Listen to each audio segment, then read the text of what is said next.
श्री हरिवंश राधे राधे। आप सभी का स्वागत है मेरे यूट्यूब चैनल प्रियाजू ब्लॉग में। आई होप आप सभी लोग आनंद में होंगे और श्री जी की कृपा से मैं भी आनंद में हूँ। तो आइए चलते हैं। बहुत से सखी को प्रश्न था कि दीदी आप राधा अष्टमी पर वीडियो बना के हमें बताइए। तो मैं आप सभी को बता रही हूँ जिस तरह से मैं करती हूँ अपने प्रिया युगल सरकार के संग में राधा अष्टमी। हालांकि मेरा फर्स्ट राधा अष्टमी है युगल सरकार के संग में, और मैं अपने कान्हा गोपू के संग में तो बहुत बार 2-3 बार मैंने मना लिया है, वो भी राधा वल्लभ संप्रदाय के अकॉर्डिंग ही। तो मैं बताती हूँ, इस बार राधा अष्टमी 31 तारीख रविवार को पड़ रही है। राधा अष्टमी के दिन जैसे हमारे जो प्रियाजू है प्राणेश्वरी श्री राधा रानी, वो प्रातःकालीन बेला में प्रकट हुई थी ब्रह्म मुहूर्त में। यानी आप मान लीजिए 4-4:15 के समथिंग। समय का थोड़ा इधर उधर हो गया तो क्षमा चाहती हूँ। और मतलब ऐसा जब वो प्रकट भई थी तो अपन भी उसी हिसाब से मनाने की चेष्टा करेंगे, ताकि हमारी राधा रानी युगल सरकार जो है वो हमेशा प्रसन्न रहे। हमारी 8 याम की सेवा होती है, अष्टयाम सेवा पद्धति, उसी में ही सारी सेवा संपूर्ण की कर हो जाती है। हमारे यहाँ व्रत रखने का कोई भी विधान नहीं है, बाकी वो भाव के ऊपर डिपेंड करता है। राधा वल्लभ संप्रदाय में व्रत नहीं रखा जाता है। और जैसे हमारे मतलब जैसे अगर आपको व्रत रखना है तो आप रख सकते हो। और राधा अष्टमी कैसे मनाई जाती है तो मैं आपको बताऊं। राधा अष्टमी जैसे 31 तारीख को राधा अष्टमी है, तो आप ब्रह्म मुहूर्त में उठ करके मंगला भोग आरती करने के बाद पद गायन होने के बाद युगल सरकार के संग में जो होता है मंगला आरती का मंगला का जो होता है ना स्टार्टिंग का अष्टयाम में स्टार्टिंग का, वो करने के बाद फिर आपको स्नान करवाना है। यानी आप अभिषेक करवा सकते प्रियाजू का। अभिषेक करवाने के बाद फिर श्रृंगार करवाइए और फिर उसके बाद भोग बनाइए। तो मैं आपको बताती हूँ अभिषेक किन किन चीज़ों से कर सकते हैं। दही, घी, दूध, भूरा, इन सब चीज़ों का आप उपयोग कर सकते हैं। ये तो हमारी अभिषेक के लिए हो गया। और युगल सरकार का ब्रह्म मुहूर्त में भी अभिषेक करवा सकते हैं। वैसे तो ब्रह्म मुहूर्त में करवा लेते तो अति उत्तम है, क्योंकि साल में एक बार आता है। बाकी आपको जब समय मिले तब आप करवा सकते हैं, अपने सामर्थ्य के अनुसार है तो फिर में भी आप अभिषेक करवा सकते हैं। लेकिन ब्रह्म वेला का बेस्ट है, मैं अपनी तरफ से बता रही हूँ। मैं तो ब्रह्म मुहूर्त में ही करूँगी। फिर उसके बाद श्री जी को अपन तैयार करवाते हैं, श्री जी को श्रृंगार करवाते हैं। बहुत प्यारा ही श्रृंगार करेंगे श्री जी का। अगर सामर्थ्य हो लाडली की कृपा से तो आप नए पोशाक धारण करवा सकते हैं। हमारे राधा वल्लभ संप्रदाय में लगातार जब भी मतलब अभी 4-5 साल से मैं जुड़ी हूँ, श्री जी ने मुझे स्वीकार कर लिया है, तो तब से मैंने यही देखा है, कभी येलो कभी ब्लू, कभी पीला कभी नीला हमारी युगल सरकार धारण करते हैं।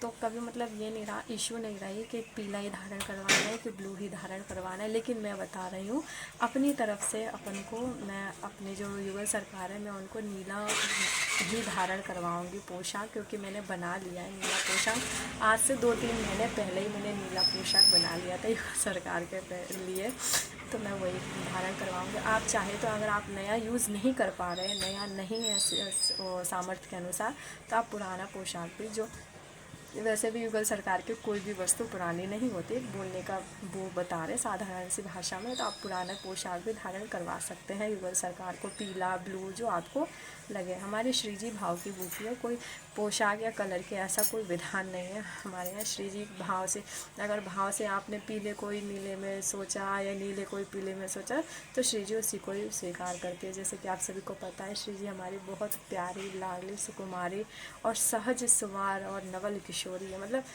राई के सम भजन को मानत नील समान। आप एक बार करुणा से राधा ही बोल देना तो वो भी श्री जी स्वीकार कर लेती है। श्री जी के लिए श्री जी को मतलब कोई भी विधान की ज़रूरत नहीं है कि तो हमें यही खिलाओ हमें यही पिलाओ या हमारे लिए ये करो, ऐसा कुछ नहीं है। श्री जी को बस एक चीज़ प्रिय है, वो है भाव। आप बस भाव से ही सेवा कीजिए।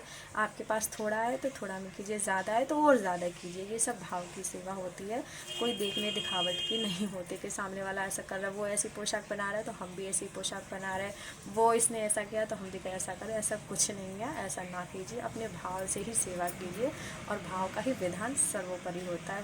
भाव से ही प्रभु मिलते हैं, ना कि देखने या दिखाने से। एक दूसरा, जैसे आप सभी ने पोशाक धारण करवा दे येलो या नीला, पीला या नीला, जैसे नीलांबर या पीतांबर धारण करवाने के युगल सरकार के बाद, युगल सरकार को धारण करवाने के बाद फिर आपको उनको श्रृंगार करवाने के बाद, आरती करने के बाद, आरती श्रृंगार आरती भोग पवाने के बाद, भोग में आप मीठा भी पवा सकते हैं, जैसे कि बेसन के लड्डू हो गए, श्री जी को अत्यंत ही प्रिय है। और भी बहुत से चीज़, घेवर वगैरह, ये सब चीज़ें आप स्वयं ही बनाएं, बाज़ार से ना लेके आएँ। एक दिन पहले ही आप बना के सप्तमी के दिन बना के रख लीजिए, ताकि अगले दिन श्री जी को भोग लगा सके। ये हो गया श्रृंगार आरती का। फिर उसके बाद हमारा होगा राजभोग। राजभोग में आपको कढ़ी चावल और अरबी की सब्ज़ी, दही वाली, ये सब श्री जी को बहुत पसंद है। कढ़ी चावल भी बहुत पसंद है, कढ़ी और अरबी की सब्ज़ी भी बहुत पसंद है, और बेसन के लड्डू भी श्री जी को बहुत पसंद है। और इन सबसे ज़्यादा प्रिय है श्री जी को भाव। आप भाव से कुछ भी बना सकते हैं श्री जी के लिए, तो श्री जी उसको भी स्वीकार करती है। श्री जी, मैंने आपसे बार बार वीडियो में यही कह रही हूँ कि श्री जी को सिर्फ़ और सिर्फ भाव पसंद है, ना कि देखने दिखाने वाली चीज़ें। ऐसा कुछ भी नहीं है, भाव से ही श्री जी प्रसन्न होती है। तो बस भोग में ये हो गया। आप दही बड़ा भी बना सकते हो, श्री जी को दही बड़ा भी प्रिय है। सब सेवा अपने सामर्थ्य के अनुसार ही कीजिएगा, और बस इन सब चीज़ों को बनाइए, भोग लगाइए श्री जी के संग में। भोग लगाने के बाद फिर आरती कीजिए, राजभोग का भोग पवाने के बाद आरती, आरती के बाद फिर उनको शयन करवा दीजिए। फिर उसके बाद होता है दही कांड जिसको बोलते हैं, उसमें मतलब दही, दूध और घी, चंदन और केसर, ये सब, हल्दी भी मिलाया जाता है। ये सब चीज़ मिला करके आप थोड़ा थोड़ा अपने घर के मतलब कोना वगैरह अपने ऊपर और अपने परिजन जितने भी है शरीर के, उनके ऊपर आप छिड़क सकते हैं। ये अच्छा माना जाता है, श्री जी इससे प्रसन्न होती है। जिसका होता है आप ये कर सकते हैं। और बात आती है कि हम लड्डू गोपाल को राधा रानी बना सकते हैं या नहीं बना सकते। बिल्कुल श्री जी और लाल जी बिल्कुल भी अलग नहीं है। राधा लाल एक ही है, लाल ही राधा है, राधा ही लाल है। आप ठाकुर जी को यानी लड्डू गोपाल को श्री जी बना सकते हैं। अष्टयाम सेवा पद्धति जैसे बताइए ऐसे आप कर सकते हैं। जिस तरह से हमने बताई उस तरह से ही होता है अष्टयाम सेवा पद्धति।